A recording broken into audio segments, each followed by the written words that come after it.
Hello and welcome to Study Icon Educations. I welcome you all to our series NCERT आंदोलन। और आज हम कर रहे हैं क्लास 7th की polity, chapter number 3, how the state government works. अगर आपने चैप्टर 1 और 2 नहीं देखा है तो हमारे चैनल विजिट करके आप पूरे देख सकते हो, मैंने प्लेलिस्ट बना रखी है। बट फिलहाल आज हम अपनी बुक का चैप्टर नंबर 3 करेंगे। और बाय द वे, अगर आपको नहीं पता है कि हमारा इनिशिएटिव एनसीईआरटी आंदोलन क्या है तो मैं आपको बता दूं, इसमें हम 6 to 12 की सभी NCERTs, new NCERTs, old NCERTs, Arjun Dev, Satish Chandra, Bipin Chandra, जितनी भी जो बुक्स हैं वो हम कवर करेंगे रिलेवेंट टू यूपीएससी। और रही बात एनसीईआरटीज की तो वो सीबीएसई के अकॉर्डिंग भी हम चलेंगे। बट बिफोर दैट, अगर आपने अब तक हमारे चैनल को सब्सक्राइब नहीं किया है तो सब्सक्राइब कर लेना स्टडी आइकन एजुकेशंस को। और अगर आप आज की क्लास का पीडीएफ चाहते हो, हैंड रिटन नोट्स चाहते हो, या कोई भी इंपॉर्टेंट क्वेश्चंस चाहते हो, प्रीवियस ईयर क्वेश्चंस का टेस्ट चाहते हो, तो आप हमारे Telegram channel study icon educations को सब्सक्राइब कर सकते हो, ठीक है, उसको ज्वाइन कर सकते हो। वरना एक हमारा यूपीएससी डिस्कशन नाम का ग्रुप भी है टेलीग्राम पर, जिसपे आपको सभी यूपीएससी एस्पिरेंट्स मिलेंगे और आप अपना पीयर ग्रुप भी क्रिएट कर सकते हो। अभी फिलहाल अगर आपको आज का पीडीएफ चाहिए ना तो स्टडी आइकन एजुकेशन ज्वाइन कर लो। ये हो गई एक्स्ट्रा की बात। अब आते हैं हमारे लेक्चर पे। तो चैप्टर 1 और चैप्टर 2 तो हम कंप्लीट कर चुके हैं, और चैप्टर 2 के लिए थोड़ा सा सॉरी।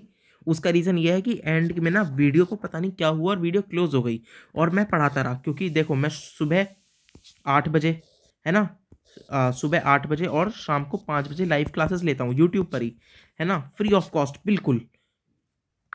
लिंक आपको हमारे टेलीग्राम चैनल पे मिल ही जाता है।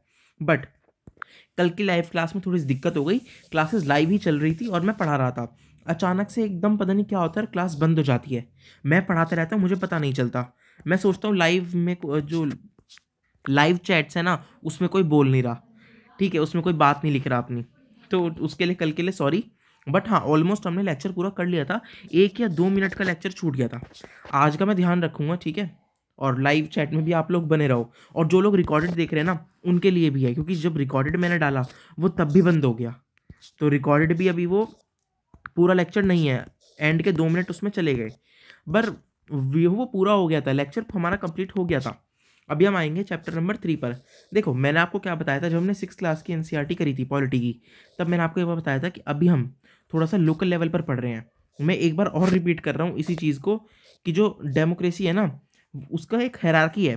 पहला तो है नेशनल लेवल, जिसको हम सेंटर कहते हैं, है ना, जिसको हम इंडिया में यूनियन गवर्नमेंट कहते हैं, केंद्रीय सरकार, ठीक है। उसके बाद आता है स्टेट लेवल। स्टेट लेवल हर स्टेट का अपना अपना होता है। जैसे मैं उत्तर प्रदेश से हूँ तो मेरा यूपी का है, ठीक है, ऐसी अलग अलग स्टेट का होगा। आपका जो ये चैप्टर है जो आज हम पढ़ने वाले हैं, इसमें हिमाचल प्रदेश का इसको एग्जाम्पल को यूज़ किया है स्टेट पे। और फिर आता है हमारा लोकल लेवल। तो लोकल लेवल कौन सा होता है? पंचायती राज लेवल का जो होता है, म्यूनिसिपलिटी होता है ना, उसके ऊपर। अब जो लोकल लेवल है ना वो हम 6th क्लास की पॉलिटी में पढ़ चुके हैं। हाँ जी, लोकल लेवल हम 6th क्लास में पढ़ चुके हैं। अभी हमारी चल रही है 7th, तो हम पढ़ रहे हैं स्टेट के बारे में।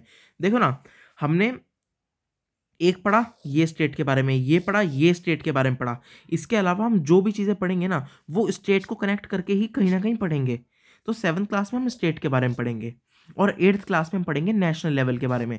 नेशनल पे हमारे पास रह के जाएगा, हमारे पास रह जाएगा कॉन्स्टिट्यूशन, है ना, हम उसमें कॉन्स्टिट्यूशन पढ़ेंगे, हम उसमें जुडिशरी पढ़ेंगे। मैंने आपको एक चीज़ और बताई थी क्या, कि एक गवर्नमेंट के ना 3 ऑर्गन्स होते हैं। ऑर्गन्स एक्चुअली मैंने पिलर्स बोला था, तो पिलर्स और ऑर्गन्स एक ही बात है। 3 ऑर्गन्स होते हैं, कौन कौन से? जुडिशरी, लेजिस्लेटिव, एग्जीक्यूटिव, है ना। इसके ऊपर हम डिस्कशन किया था। तो नेशनल लेवल पर ना हम यही पढ़ेंगे। हम सॉरी या सो हम जुडिशरी के बारे में जब हम पढ़ रहे होंगे तब हम उसको सेंटर से जोड़ेंगे। ऐसी लेजिस्लेटिव को, ऐसी एग्जीक्यूटिव को। लेजिस्लेटिव क्या है सेंटर के उस पे? लोकसभा और राज्यसभा, है ना। आज फिलहाल हम फोकस करेंगे चैप्टर नंबर 3 पर, how the state government works. पिछला लेक्चर नहीं देखा है तो एक बार चैनल पे जाकर देख लेना, सेटिस्फाई रहना, क्योंकि कुछ पॉइंट्स ना इससे कनेक्टेड रहेंगे। तो वो डॉट्स अगर आप मिलाकर उसको सही से पढ़ना चाहते हो तो उसके लिए आपको पिछले लेक्चर देखना पड़ेगा ना। देखो चैप्टर की शुरुआत जो ये ना एनसीईआरटी ने ऑलरेडी एक बात कह दी। क्या? जो मैंने आपको ऑलरेडी बताया है कि 3 लेवल्स की हमने बात करी थी। कौन कौन से मैंने आपको बताया अभी यार, पूरा वो डायग्राम बनाकर बताया था। हाँ, तो लोकल, वेरी गुड, यस प्रशांत। तो लाइव चैट में देखो बने रहो, है ना। जो रिकॉर्डेड देख रहे हैं वो कमेंट सेक्शन में बता देना, मैं हूँ आपकी हेल्प करने के लिए। तो हमने बात करी थी, सबसे नीचे तो आता है लोकल लेवल, जिस पर हम 6 पे बात कर चुके हैं। अभी हम स्टेट पे बात करेंगे और 8th में हम नेशनल लेवल पे बात करेंगे, ठीक है। यही बात यहाँ पर दी है। अब देखो एक स्टोरी दे रखी है, इस स्टोरी का ना कोई यूज़ नहीं है, हालांकि एनसीईआरटी कभी ऐसा करता नहीं है, बट इस टाइम इस स्टोरी का यूज़ है नहीं उतना। मैं आपको अपनी तरफ से समझा दूंगा। अभी हम आते हैं सवाल पर एक, दैट हु इज एमएलए, ठीक है। एमएलए की सबसे पहले फुल फॉर्म क्या है, कोई बताएगा? मैं बताता हूं, इसकी फुल फॉर्म है मेंबर ऑफ लेजिस्लेटिव असेंबली, ठीक है, मेंबर ऑफ लेजिस्लेटिव असेंबली। अब देखो मैं एक बात आपको बता दूं, पहले थोड़ा सा ना क्लियर कर दूं, जिससे कि आगे आपको प्रॉब्लम ना हो। देखो जब नेशनल लेवल पर बात करते हैं ना, तो हमारे पास 2 असेंबलीज हैं। कौन कौन सी? लोकसभा और राज्यसभा, है ना। ये असेंबलीज हैं हम पर। लोकसभा में कौन लोग होते हैं? लोकसभा की बात करें, क्योंकि राज्यसभा में तो हम डायरेक्ट वोटिंग कर नहीं पाते। लोकसभा में कौन लोग होते हैं? लोकसभा में होते हैं सांसद, ठीक है, जिनको हम कहते हैं एमपीज, मेंबर ऑफ पार्लियामेंट, है ना। ये नेशनल लेवल पर। स्टेट लेवल पर बात करें तो हमारे पास होता है विधान। देखो मेरी ना मदर टंग हिंदी है, तो थोड़ा सा हिंदी आ जाती है, वैसे मुझे लेजिस्लेटिव असेंबली लिखना चाहिए, है ना, लेजिस्लेटिव असेंबली। और इसमें जो मेंबर्स होते हैं उनको हम कहते हैं MLA, member of legislative assembly. State पर हर स्टेट की ना अपनी एक विधानसभा होती है। मैं यूनियन टेरिटरीज की बात नहीं कर रहा हूं, मैं फिर बता रहा हूं। देखो कुछ यूनियन टेरिटरीज हैं, मैंने पिछले लेक्चर में ये वाली बात बताई थी। क्या यूनियन टेरिटरी का क्या मतलब है? यूनियन टेरिटरी जैसे दिल्ली है ना। यूनियन टेरिटरी का मतलब क्या है? कि वो यूनियन की टेरिटरी हो। मैंने बताया कि इंडिया में नेशनल लेवल की गवर्नमेंट को कहते हैं यूनियन गवर्नमेंट, यूएस में कहते हैं फेडरल गवर्नमेंट, तो इंडिया में क्या कहते हैं? यूनियन गवर्नमेंट कहते हैं। तो यूनियन टेरिटरी मतलब वो यूनियन की टेरिटरी है। पर कुछ यूनियन टेरिटरीज ऐसी हैं जहां ऑलरेडी गवर्नमेंट है। वैसे तो नेशनल लेवल पे जो गवर्नमेंट है इस टाइम पर बीजेपी है, नेशनल पर, सेंटर पे, है ना, यूनियन गवर्नमेंट है, बीजेपी है। तो दिल्ली पर किसकी सरकार होनी चाहिए? बीजेपी की। बट ऐसा नहीं है, कुछ जगहें, कुछ यूनियन टेरिटरीज ऐसे भी हैं जहां जरूरत है चुनाव करवाने की, वहां की विधानसभा की। जैसे कश्मीर को ना हमने कुछ अलग राइट्स दे रखे थे, है ना, उनको चाहिए, थोड़ी ऑटोनॉमी चाहिए थी। इसके अलावा पौंडीचेरी का ना बिल्कुल अलग ही कल्चर है, ठीक है, वहां के लिए चाहिए अलग, इसके क्योंकि वहां के लोग चलाएं तो ज़्यादा अच्छा है। हमने इसके ऊपर बात करा फेडरलिज्म, जो मैं इतनी देर से बात कर रहा हूं कि लेवल्स होते हैं गवर्नमेंट के, नीचे होता है लोकल लेवल, उससे ऊपर आता है स्टेट लेवल, और उससे भी ऊपर आता है नेशनल लेवल।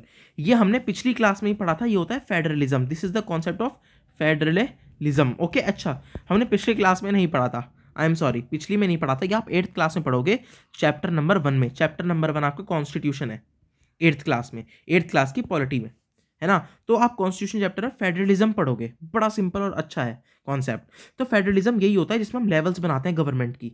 उसका अच्छा, हम गवर्नमेंट की लेवल्स क्यों बनाते हैं? उसका रीज़न होता है कि अब मान लो केरला है, वो इंडिया में एकदम नीचे की तरफ पड़ता है केरला, यहाँ पर, और यहाँ पर है दिल्ली।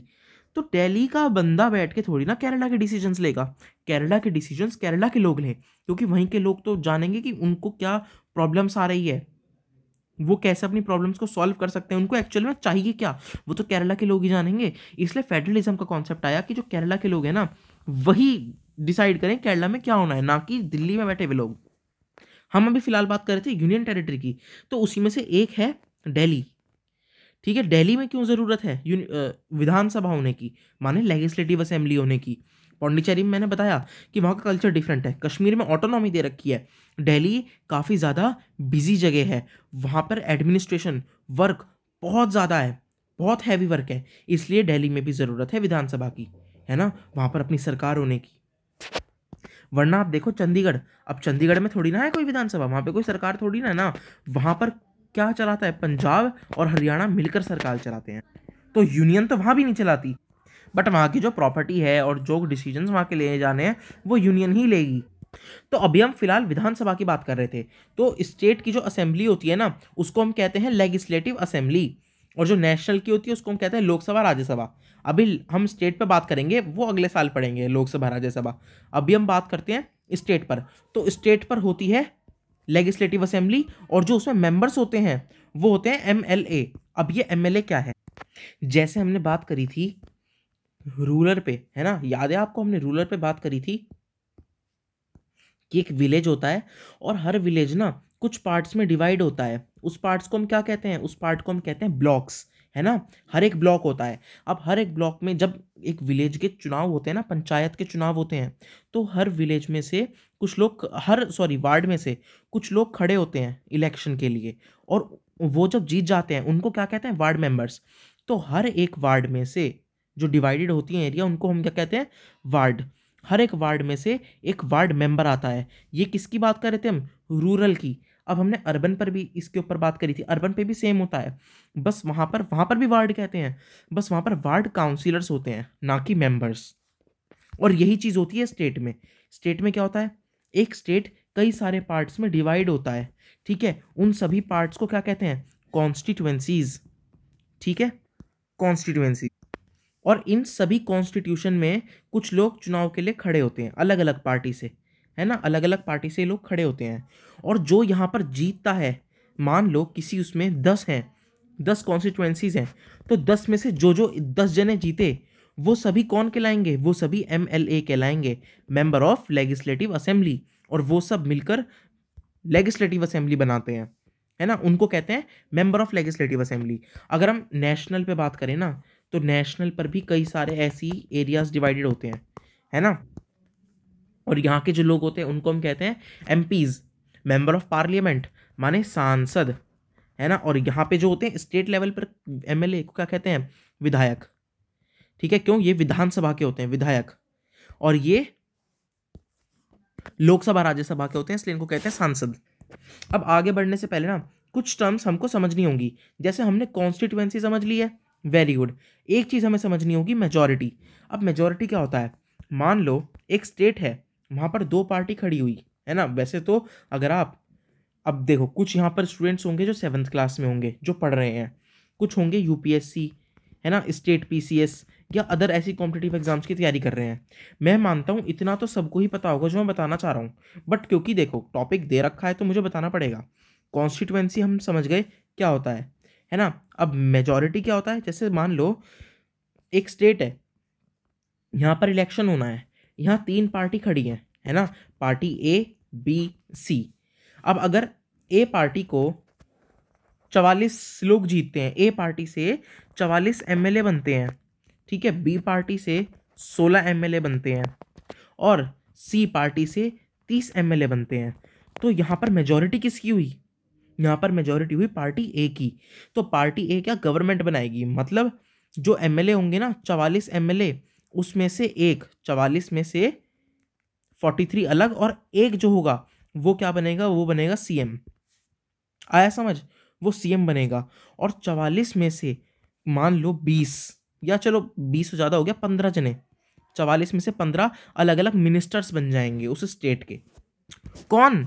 ये सारे ABC से नहीं, सिर्फ A से, जिसके पास मेजॉरिटी है ना, जिसको हम कहते हैं बहुमत।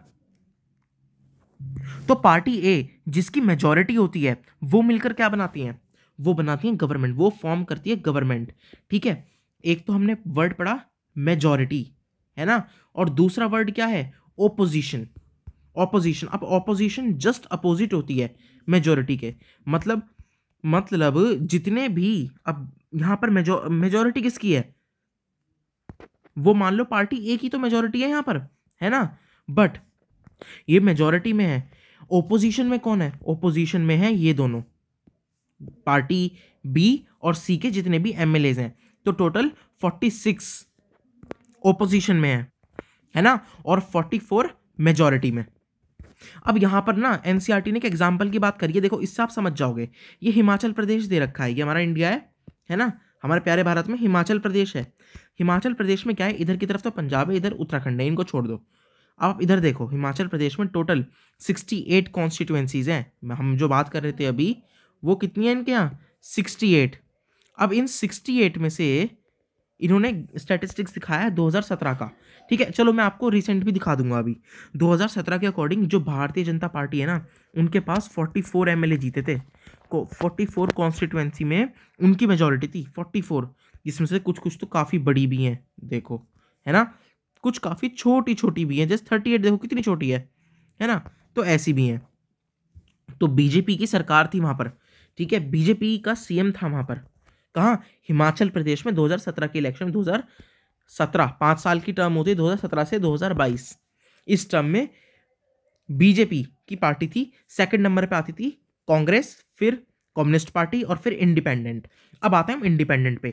इंडिपेंडेंट वो लोग होते हैं जो किसी भी पार्टी से नहीं होते, जो इंडिपेंडेंटली खड़े होते हैं अपने नाम से, किसी पार्टी के नाम से खड़े नहीं होते, उन लोगों को कहते हैं इंडिपेंडेंट। वो किसी पार्टी से ताल्लुकात नहीं रखते, है ना। तो यहाँ पर क्या है, यहाँ पर बीजेपी के पास 44 थे और बाकी कितने बचे? टोटल कॉन्स्टिट्यूएंसी 66 थी, तो टोटल बचे 24, है ना, 24। ये 24 ओपोजिशन थे, ओपोजिशन, और ये 44 क्या थे? ये मेजॉरिटी थी। अभी हम रीसेंट स्टैटिस्टिक्स की बात करें तो ना, मैंने हिमाचल प्रदेश की विधानसभा की वेबसाइट खोली है ना, hpvidansabha.nic.in। अब इस पे मैंने देखा, इन्होंने दिखा रखा है, देखो 2017 के जो इलेक्शन हुए, 2017 में वहाँ बीजेपी जीती थी। 2022 में, अभी 2023 का स्टार्टिंग चल रहा है जिस टाइम में आपको वीडियो दिखा रहा हूँ, है ना, तो 2023 चल रहा है, 2022 में अभी इलेक्शंस हुए थे और काफ़ी टाइम बाद कांग्रेस कोई इलेक्शन जीती है वहाँ पर। आपने देखा है कि यहाँ पर 40 कांग्रेस के हैं और 25 बीजेपी के हैं। काफ़ी पीछे गई है बीजेपी, 44 से 25 पर गई है। पहले 44 कॉन्स्टिट्यूएंसीज थी उनके पास, अभी 25 है। और अब किसकी पार्टी है वहाँ पर? अब बताओ मेजोरिटी में कौन है? 40 तो कांग्रेस के पास है, इंडियन नेशनल कांग्रेस। और इसके बाद कौन आते हैं? 3 जने इंडिविजुअल हैं, IND, individual. Communist party of India वो तो सिमट के रह गई। अब इसके अलावा मैं उत्तर प्रदेश में हूँ, तो मैं यूपी की खोलने वाला था विधानसभा, वो खुली नहीं, पता नहीं उनकी वेबसाइट खराब है, मेरी डिवाइस में नहीं चली, इसलिए मैंने जो चुनाव आयोग है हमारा, भारत निर्वाचन आयोग, इलेक्शन कमीशन ऑफ इंडिया, उनकी वेबसाइट खोली है उत्तर प्रदेश की। उसमें देखो बीजेपी के पास 255 है, अब कितने हैं? 403, है ना। अब कहते हैं ना कि दिल्ली का रास्ता उत्तर प्रदेश से होके जाता है, ये आपको बताना है क्या क्या रीज़न है ऐसा कहते हैं। तो 403 सीट्स है, जहाँ पर हिमाचल प्रदेश में 63 कॉन्स्टिट्यूएंसीज थी। यहाँ पर आप देखो उत्तर प्रदेश में 403 कॉन्स्टिट्यूएंसीज हैं। फर्क देख रहे हो? फर्क देख रहे हो? 340 कॉन्स्टिट्यूएंसीज का फर्क है। तो मतलब उत्तर प्रदेश में अगर आपके पास बढ़िया मेजोरिटी है ना, तो आप सेंटर पर भी सरकार बना सकते हो। खैर वो सब हम पढ़ेंगे क्लास 8th में। अभी हमें क्या पढ़ना है? अभी हम फोकस करना है स्टेट लेवल पर। अब स्टेट लेवल पर उत्तर प्रदेश में मेजोरिटी है, उत्तर प्रदेश का वो सॉरी बीजेपी की मेजोरिटी है उत्तर प्रदेश में। उसके बाद कौन आता है? उसके बाद आती है समाजवादी पार्टी, है ना। उसके बाद कौन आती है? अलग अलग पार्टीज। तो यहाँ मेजोरिटी किसकी है? मेजोरिटी है बीजेपी की और ओपोजिशन बाकी सारे हैं। तो सरकार कौन बनाएगी? सरकार बीजेपी बनाएगी, है ना। और बाकी ये सब क्या हुआ? ये ओपोजिशन का काम करेंगे। अब ये सब काम कैसे करेंगे? ओपोजिशन काम क्या करते हैं? तो देखो जो हमारी लेजिस्लेटिव असेंबली होती है ना, वहाँ पर डिबेट्स होती हैं। अब जैसे एक असेंबली है लेजिस्लेटिव असेंबली, अभी रिसेंटली मैंने हमारा जो नया लोकसभा है ना, उसका एक शॉर्ट बना के डाला था, और थैंक्स टू जी म्यूजिक कि उन्होंने कॉपीराइट स्ट्राइक दे दिया, थैंक यू सो मच। तो अभी हुआ क्या रिसेंटली, जैसे मान लो हमारी एक असेंबली है ना, उसमें हमने कोई भी ड्राफ्ट हम लेके आए। अब ड्राफ्ट बिल ये होते क्या है?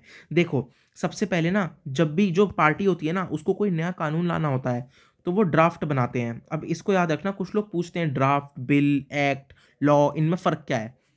तो देखो ये ड्राफ्ट होता है, एक वो ड्राफ्ट पेश करते हैं पेपर पे, पूरा एक फॉर्मेट बनाकर, हर चीज़ को उसके प्रोस कॉन्स लिखकर वो तैयार करते हैं, उसको हम कहते हैं ड्राफ्ट। अब सेकंड नंबर पे आता है बिल। तो बिल क्या होता है? तो जो वो ड्राफ्ट होता है ना, जो वो बनाते हैं, प्रिपेयर करते हैं, जब वो उसको असेंबली में, अब अगर सेंटर की सरकार है तो लोकसभा राज्यसभा में, है ना, और स्टेट की है तो विधानसभा में, माने लेजिस्लेटिव असेंबली में, जब वो पेश करते हैं उस ड्राफ्ट को, तो वो ड्राफ्ट क्या बन जाता है? वो ड्राफ्ट बिल बन जाता है ना। और वो बिल जब पास हो जाता है, जब उसमें वोटिंग होती है ना, पूरी असेंबली में, उसके बाद किसको, जो स्पीकर होता है उसका, हाउस का, उस स्पीकर को उस पर साइन करने होते हैं, प्रेसिडेंट को साइन करने होते हैं, है ना। और जब ये सब हो जाता है तो वो बिल क्या बन जाता है? वो बिल बन जाता है एक्ट। और जो हमारे कई सारे एक्ट होते हैं ना, वो मिलकर बनाते हैं लॉ। अब आप समझे लॉ क्या होता है ना। तो आप ये थोड़ा समझ गए होंगे कि ये सब क्या होता है। तो ये सब किसका काम है? ये सब किसका काम है? असेंबली का, लेजिस्लेटिव असेंबली का। तो लेजिस्लेटिव असेंबली में ना, उसमें डिबेट छिड़ती है दबा के, बढ़िया तरीके से डिबेट छिड़ती है। अब उसमें दो चीज़ें होती हैं, देखो अगर एक गवर्नमेंट है, अब वो गलत काम कर रही है तो कई बार ना जो आम इंसान होता है वो समझ नहीं पाता, तो वो क्या देखता है, वो लेजिस्लेटिव असेंबली को देखता है, वीडियो रिकॉर्ड होती है, टीवी पे आती है ना, तो वो देखता है वो, और वो तब दोनों तरफ के पक्ष देखता है। क्यों? क्योंकि जो ओपोजिशन है ना वो गवर्नमेंट के गलत डिसीजंस पर उनको अपोज करती है। तो एक तो काम ओपोजिशन का ये है कि वहां पर डिबेट करना, और इनफैक्ट प्रेसिडेंट और वाइस प्रेसिडेंट इनके इलेक्शंस में भी वही लोग वोट देते हैं, हम कभी वोट नहीं देते प्रेसिडेंट और वाइस प्रेसिडेंट के इलेक्शंस में। अब इसके अलावा टीवी डिबेट्स होती हैं जिसमें अलग अलग पार्टी के लोग, अब देखो जैसे ये है, अब आप देख रहे हो संबित पात्रा जो कि बीजेपी के स्पोक्स पर्सन है, और इसके साथ बैठे हैं आम आदमी के, है ना, राघव चड्ढा। अब इनका क्या हो रहा है, ये करके रहे हैं, एक यहाँ न्यूज़ एंकर है तो यहाँ पर पूरी ऑडियंस बैठी होगी इधर, और यहाँ पर ये डिबेट कर रहे हैं, जिसकी वजह से ऑडियंस को दोनों के पक्ष पता चलते हैं। तो ओपोजिशन इस तरीके से काम करती है, ऐसा नहीं है कि इलेक्शन के बाद अगर ओपोजिशन पावर में नहीं आ पाई तो उसका रिलेवेंस खत्म हो जाता है, नहीं, उसका रिलेवेंस खत्म नहीं होता। वो जो असेंबली होती है उसमें भी एक्टिवली पार्ट करती है, वो बाहर भी एक्टिवली पार्ट करती है, वो प्रोटेस्ट करती है, धरना लेती है। इनफैक्ट अगर कोई भी ऐसा कानून है ना जो सरकार ले आई और मेजोरिटी से पास भी हो गया, कई बार ऐसा हो जाता है कि जब वो ले आए वहां पर वोटिंग हुई असेंबली में, और वोटिंग में क्योंकि सरकार की मेजोरिटी थी इसलिए वो जीत गई वोटिंग में, पर वो कानून सही नहीं है, तो जो ओपोजिशन होती है ना वो उसको कोर्ट में चैलेंज कर देती है, सुप्रीम कोर्ट, इसके अलावा हाई कोर्ट्स होते हैं, इन सब में चैलेंज कर देती है। और फिर वो कौन देखता है, वो जुडिशरी देखती है। हालांकि ये जो कॉन्सेप्ट है ये 8th क्लास का है, अभी हम थोड़ा सा ना स्टेट तक ही सीमित रहते हैं, और ऐसी डिबेट्स होना ज़रूरी भी बहुत है, क्योंकि यही कंक्लूजन पे आती हैं, और जो एक हमारी डेमोक्रेसी है ना उसका जो फंडामेंटल है वो हमें क्लियर रहता है, और वो एक्चुअल में डेमोक्रेसी सर्वाइव करती है किसी भी देश में। अब देखो कुछ क्वेश्चन है, ठीक है, अब हम 3 क्वेश्चन का यहाँ पर जवाब देने की कोशिश करेंगे। पहला कॉन्स्टिट्यूएंसी और रिप्रेजेंट। तो देखो मैंने अब आपको एक बार और बताया कि जो देखो गवर्नमेंट 2 टाइप की होती है, एक ऑटोक्रेटिक गवर्नमेंट जैसे मोनार्की है, जैसे चाइना में है ना, ऑटोक्रेटिक गवर्नमेंट होती है जहाँ पर हम लोगों के हाथ में पावर नहीं होती, ठीक है, सरकार की डिक्टेटरशिप होती है। दूसरी आती है डेमोक्रेसी, ठीक है, डेमोक्रेटिक गवर्नमेंट। अब डेमोक्रेटिक गवर्नमेंट में भी ना 2 टाइप की गवर्नमेंट होती हैं, पहली डायरेक्ट, है ना, जैसे यूएस में है, और दूसरी होती है इनडायरेक्ट जैसे कि इंडिया में है। देखो होता क्या है, कोई बुरी और बेकार नहीं है, अलग अलग तरीके हैं बस काम करने के। क्या? इनडायरेक्ट डेमोक्रेसी, हम कभी भी प्राइम मिनिस्टर को वोट देते हैं क्या? नहीं देते। हम किसको वोट देते हैं? हम देते हैं एमपीज को वोट। अब जैसे उत्तर प्रदेश के इलेक्शन है तो हम तो अपने एमपी को वोट देंगे ना। अब मोदी जी भी तो एमपी है बनारस से, पता होगा आपको, गुजरात की किसी स्टेट से नहीं है, यूपी की। मैंने बताया आपको दिल्ली का रास्ता ना यूपी से होके जाता है, तो मोदी जी भी इसलिए तो यूपी से आएंगे। अटल बिहारी वाजपेयी, इनफैक्ट इंदिरा गांधी, जवाहरलाल नेहरू, ये सब कहाँ से थे? इलाहाबाद माने प्रयागराज, है ना। योगी जी वो कौन है? एमएलए, वो कहाँ से हैं? गोरखपुर से। तो ये उत्तर प्रदेश काफ़ी ज़्यादा पावरफुल प्लेस हो सकता है किसी भी पॉलिटिशियन के लिए। फिलहाल हम बात करेंगे, हम कभी प्राइम मिनिस्टर को वोट देते हैं क्या? नहीं देते यार। हमने प्राइम मिनिस्टर को भी वोट दिया, हमने प्रेसिडेंट को कभी वोट दिया? नहीं दिया, हम देते ही नहीं है। क्यों? क्योंकि हम एक इनडायरेक्ट डेमोक्रेसी में हम डायरेक्टली वोट नहीं देते, हम वोट देंगे एमपीज को, ठीक है। अब वो जो एमपीज होंगे वो मिलकर उनमें, अब वो सारे एमपीज होंगे, अब उनमें से एक एमपी होगा जो सभी हैं, बाकी सारे एमपीज मिलकर उस पर्टिकुलर एमपी को प्राइम मिनिस्टर बनाएंगे और बाकी सभी एमपीज को अलग अलग मिनिस्टर्स बनाएंगे, समझे। और ऐसी एमएलएज होते हैं, ठीक है, वो स्टेट पे ऐसी काम करते हैं, ठीक है। ये हम सिर्फ एमएलए को वोट देंगे अपने एरिया के, और सभी एमएलए मिलकर एक एमएलए को सीएम बनाएंगे, और कुछ सारे काफ़ी सारे जो अलग एमएलएज होंगे वो मिनिस्टर्स बन जाएंगे स्टेट गवर्नमेंट में। तो कॉन्स्टिट्यूएंसी हमने समझ लिया। और रिप्रेजेंट क्या? तो देखो, अब रिप्रेजेंट होता है एक एमपी ना पर्टिकुलर जगह को रिप्रेजेंट करता है। जैसे मोदी जी बनारस से एमपी हैं तो वो बनारस को रिप्रेजेंट करते हैं। तो इनडायरेक्ट डेमोक्रेसी में क्या होता है? हम अपना रिप्रेजेंटेटिव चुनते हैं, हम डायरेक्टली प्रेसिडेंट को वोट नहीं देंगे, नो, हम एक रिप्रेजेंटेटिव को वोट देंगे जो हमारी तरफ से एक असेंबली में जाएगा और वहां पर काम करेगा, मे बी वो मिनिस्टर भी बन जाए, है ना। और अगर उसकी पार्टी नहीं जीतती है तो कम से कम जो ओपोजिशन में होगा, अगर वो ओपोजिशन में भी रहता है तो वहां पे भी तो काम करेगा ना वो। तो इसको कहते हैं इनडायरेक्ट डेमोक्रेसी और रिप्रेजेंटेटिव डेमोक्रेसी, है ना। अगला सवाल क्या है? देखो अगला सवाल देखो जल्दी से, how did some MLA become minister, ये मैंने आपको बता दिया कि कई सारे एमएलए जब जब उनकी पार्टी जीतती है तो पर्टिकुलर पार्टी के जो बाकी एमएलए होते हैं, एक को तो चीफ मिनिस्टर बनाएंगे और बाकियों को अलग अलग मिनिस्टर्स बनाएंगे। ऐसी एमपीज के लिए होता है नेशनल लेवल पर, यूनियन लेवल पर, है ना। उसमें से एक क्या बनते हैं, अलग अलग मिनिस्टर्स बनते हैं, एक प्राइम मिनिस्टर बनता है एमपीज में, ठीक है। अब देखो, जो भी डिसीजन चीफ मिनिस्टर्स और अदर मिनिस्टर्स लेते हैं उसकी डिबेट असेंबली में क्यों होनी चाहिए भाई? वो अलग डिसीजन ले लो, अपना कर लो, देखो नहीं, उसकी डिबेट होनी चाहिए, क्योंकि जो डिसीजन होगा ना वरना एक तरफा हो जाएगा। अब मान लो एक तो पार्टी है सोशलिस्ट, जो सोशलिस्ट विचारधारा की है ना, दूसरी पार्टी है कम्युनिस्ट विचारधारा की। तो अब जब सोशलिस्ट कोई लेकर आएगी तो वो तो बिल्कुल ही एकदम सोशलिस्ट डिसीजन लाएगी ना, सोशलिस्ट पॉलिसी लेकर आएगी। हमें बैलेंस करना है सोशलिस्ट में और कम्युनिस्ट में, तो कम्युनिस्ट भी उसके ऊपर डिबेट करेगी, वोटिंग करेगी, चैलेंज करेगी, तभी तो उसका बैलेंस निकल कर आएगा। समझ रहे हो मेरी बात को? उसका बैलेंस भी तो हमें निकालना है ना, वो कैसे आएगा? तो इसीलिए डिबेट बहुत ज़्यादा ज़रूरी है, ठीक है। आज का हम लेक्चर यहीं ख़त्म करते हैं, मुझे उम्मीद है आपको अच्छा लगा होगा। कल से हम करेंगे अपनी यूनिट 3 के चैप्टर से शुरू, जेंडर से। 2 चैप्टर हैं और बहुत ही बढ़िया चैप्टर हैं, बहुत ही इंस्पायरिंग स्टोरीज हैं दोनों चैप्टर में। एनसीईआरटी ना एक स्टोरी से लेकर चलती है हर चीज़ को, है ना, हर चैप्टर को स्टोरी फॉर्म से बनाकर लेके चलती है। तो जो यूनिट 3 है ना, इसमें 2 चैप्टर हैं, एक तो gender, that how did we grow, है ना, how did we grow as a boy और अ गर्ल, और दूसरा है कि विमेंस क्या चेंज लेकर आई सोसाइटी में। दोनों ही बहुत बढ़िया चैप्टर हैं, आई रिकमेंड पर्सनली कि आप ज़रूर देखना इन चैप्टर्स को, ठीक है। आज का लेक्चर हम यहीं ख़त्म करते हैं। आपको इस क्लास की पीडीएफ हमारे टेलीग्राम चैनल पर स्टडी आइकन एजुकेशन पर मिल जाएगी। अगर आप पीयर ग्रुप बनाना चाहते हो और डिस्कशंस चाहते हो ना, तो यूपीएससी डिस्कशन नाम का हमारा चैनल भी है, ज्वाइन कर लेना। और स्टडी आइकन एजुकेशन में याद रखना एंड में जेड है, और ये जेड आपके लिए लगाया जिससे कि आपको ईजिली मिल सके चैनल। इसके अलावा हमारा जो यूट्यूब चैनल है उसको सब्सक्राइब कर देना। मैंने पूरी प्लेलिस्ट बना रखी है क्लास 7 के लिए, 6th के लिए, दोनों के लिए बनी हुई है, और जैसे जैसे आगे हम बढ़ते जाएंगे मैं प्लेलिस्ट क्रिएट करता जाऊंगा। सो थैंक यू, आज के लिए इतना काफ़ी था। शुभ गोयल साइनिंग ऑफ।